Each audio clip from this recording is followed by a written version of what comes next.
muri uyu mushinga turimo gushaka kubaka icyo bita system cyangwa se uburyo bw'ikoranabuhanga bushobora kubika amakuru, aho umuntu wese ashobora kuba ngo ngiye muri iyi system nkagenda nkeneye amakuru ajyanye n'ubuhinzi ku gihingwa runaka mu majyaruguru ahangaha. Ese ifumbire nkeneye inganite, ese ishwagara niba hari ubutaka busharira nkeneye inganite,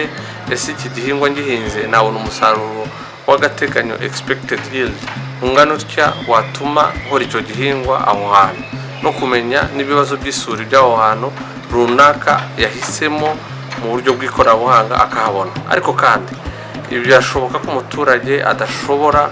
kugira ubushobozi bwo kugenda kuri website cyangwa se gukora ikoranabuhanga. Tuzakorana n'ibikorwa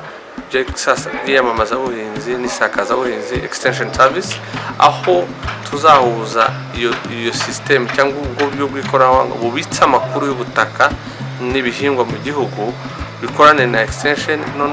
n'iyamamazabuhinzi, bizahure ku buryo umuturage azajya abona amakuru nyayo dukoresheje nabwo ikoranabuhanga rihari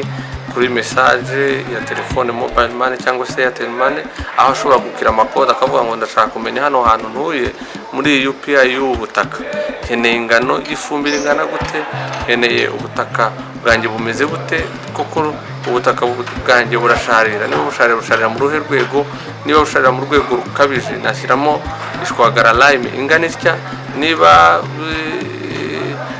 ari imbuto nshaka gukora nayibona nte cyangwa byagenda gute. Noneho umuhinzi akabona aciye muri izo extension ariyo bita